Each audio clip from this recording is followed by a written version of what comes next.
Hello and welcome to Calculus Tutorial.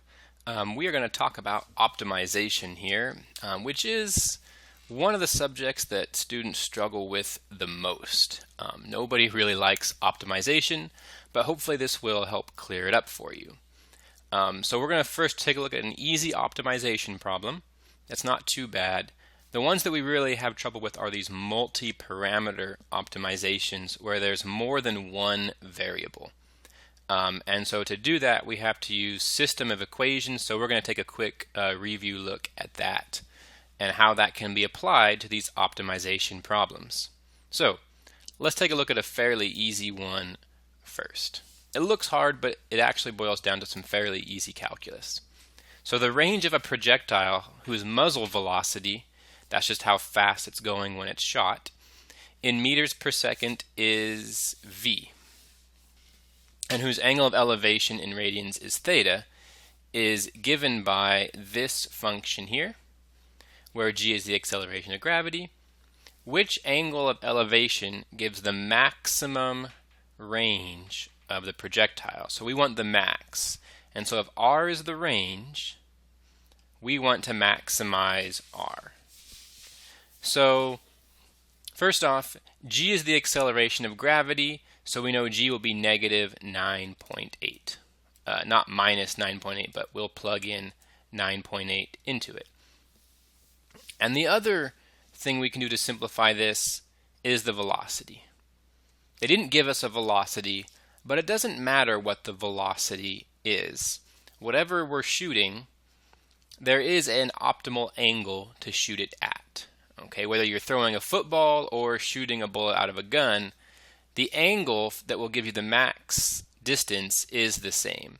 So hopefully, if you shot a bullet straight, it would then fall something kind of like that. But if you angled it a little bit, it would go farther.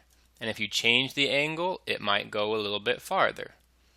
But of course, if you shoot it up too far, it will go up and simply come back straight down, and it won't have near the distance.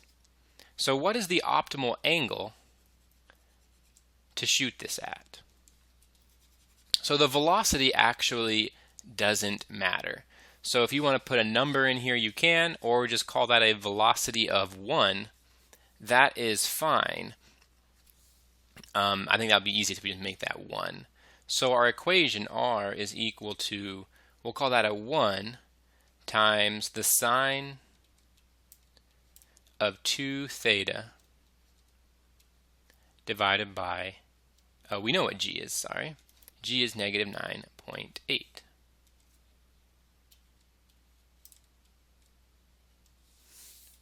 So if we want the maximum, that is simply finding a maximum. Take the derivative, and we'll set it equal to 0. So this is where the fact that this is 1 is nice and easy. I don't have to worry about that. Negative 9.8 is in the denominator, but it is still just a number, so we don't have to do the quotient rule. So negative 9 point, I should be 1 over 9.8, sorry about that. It is on the bottom after all, so it stays on the bottom. And it is negative. Times, what is the derivative of sine of 2 theta? That is simply a quick chain rule. The derivative of sine is cosine. The inside stays the same. Times the derivative of the inside, which is 2. And so to rewrite our derivative, it is negative 2 on top of 9.8 times the cosine of 2 theta. And remember, we want to figure out the maximum, which is where the derivative is equal to 0. And this is actually going to be pretty easy, because if we want to be equaling 0, this will never make a 0, times, we just need to figure out what makes cosine of 2 theta equal to 0. So that doesn't matter. So when does cosine of 2 theta equal 0? So we just have to think of our trig. cosine starts here at 1, goes down to 0, etc., etc. So when does cosine hit 0? Let's see, so this over here is 2 pi. This is pi. This will be pi over 2, just cutting it in half over and over again. So cosine of 2 theta, we need this inside piece to be equal to pi over 2. Pi over 2 will make the cosine equal 0. So our new equation is 2 theta is equal to pi over 2. Divide by 2 on both sides, and theta is equal to pi over 4. And hopefully that makes sense, because pi over 4 is 45 degrees. It's something we all kind of intuitively know. If you want something to go far, you shoot it at a 45-degree angle. Do we know how far it's actually going to go? No, but we know the angle to throw it at. All right, so that's a fairly straightforward optimization problem. You only have the one variable theta because the v went away. Now what happens if we have more than one variable? That's an issue because those equations we can't solve nearly as easily.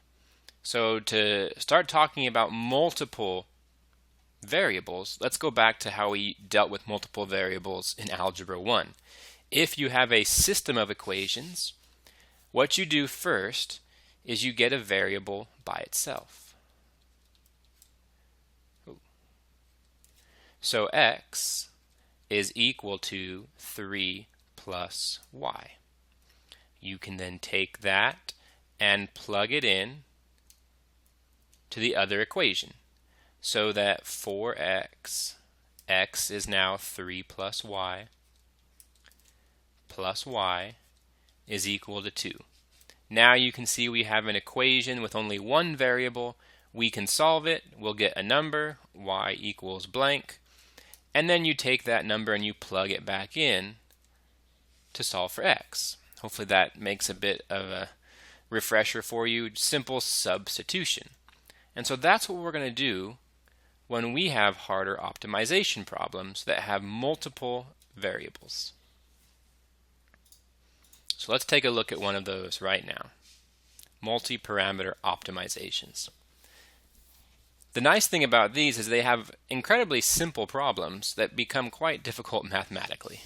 So a piece of wire, 100 centimeters long, is cut into several pieces and used to construct the skeleton of a box with a square base.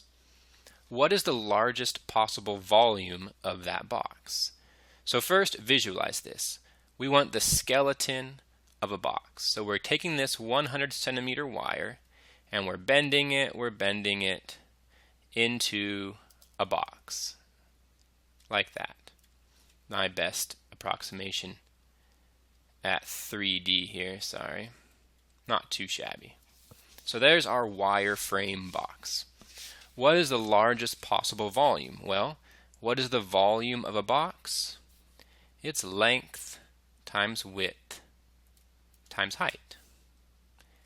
Length times width times height. And here is our issue. We have too many variables, length, width, and height. We want to maximize volume. How can we do that when we have L, W, and H? Well, first we can get rid of a few. Because they said the bottom had a square base, that means L and W are the same. So I could think of this L as simply another W. So W times W is W squared times H. Well, that helps a little bit, but we still have a W and an H. That's a problem. So now we need another equation to help us get rid of either the W or the H. And it comes from the fact that we only have 100 centimeters of wire. If I add up all of these sides, it has to be 100. So how many sides are there? Well, let's take a look at the L's first. This is an L, this is an L, this is an L, and back here there's another L. So there are 4 L's. How many W's? Hopefully you can see there's also going to be 4 W's. And then there are also 4 heights of all these wires, so 4H.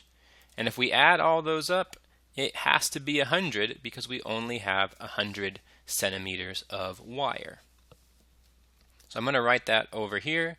We have 4L plus 4W plus 4H is equal to 100.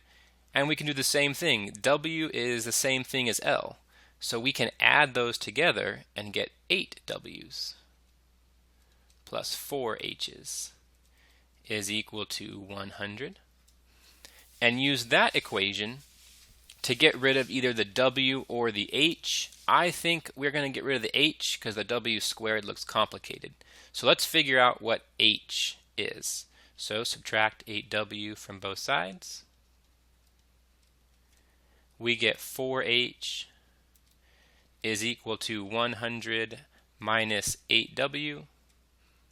Divide both sides by 4, and we actually can divide everything by 4. That gives us 25 minus 2W. Now that we know what H is, we can plug that in for H.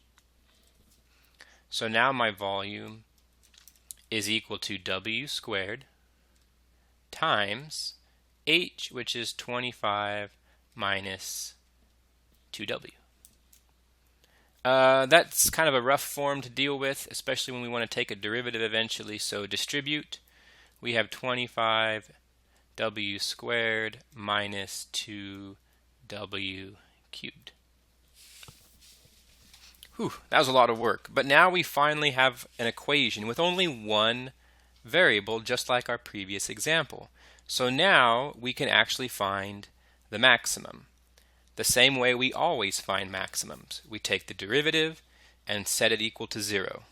Okay, so what is V prime? I'm going to do that over here. I've finally got some room. Let me draw a line here. So V prime is equal to 50W minus 6W squared. Set that equal to 0. We're basically just doing the first derivative test. This can be factored. Let's see, the 50 and the 6 only have a 2 in common, but they also have a W in common. So we'll get 25 minus 3W. So W can equal 0, or W can equal, can you do that in your head? Set that equal to 0, subtract 25, divide by negative 3. 3 goes into 25 8 times with 1 remainder.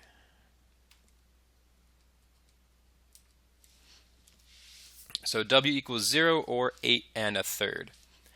Hopefully you can see without even doing the first derivative test that 0 doesn't make any sense. We can't have a width of 0. That would not give us a box. So we can get rid of that one. That would probably actually be our relative minimum.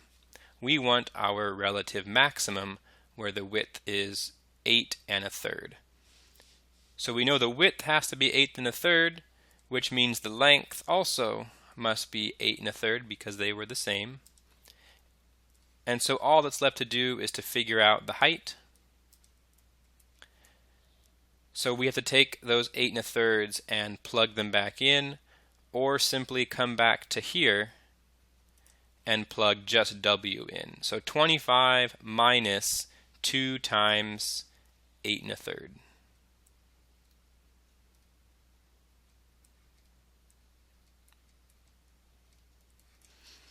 I'll do some quick fraction work here.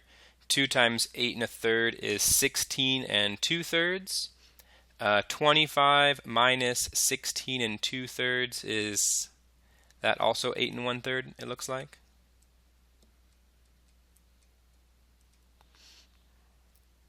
So the best possible volume for our box is a perfect cube, 8 1/3 by 8 1/3 by 8 1/3. But as a recap there, you have your equation with too many variables. You have to make another equation that can then help you get rid of one of those variables by substituting it back in. Very similar to our easy Algebra 1 system of equations, but as you can see, it takes a lot more effort. So there we have sort of a nutshell version of what optimization can do. Sometimes they're easy with only one variable and you just take a derivative. Sometimes you have to do some algebraic manipulation if you have too many variables.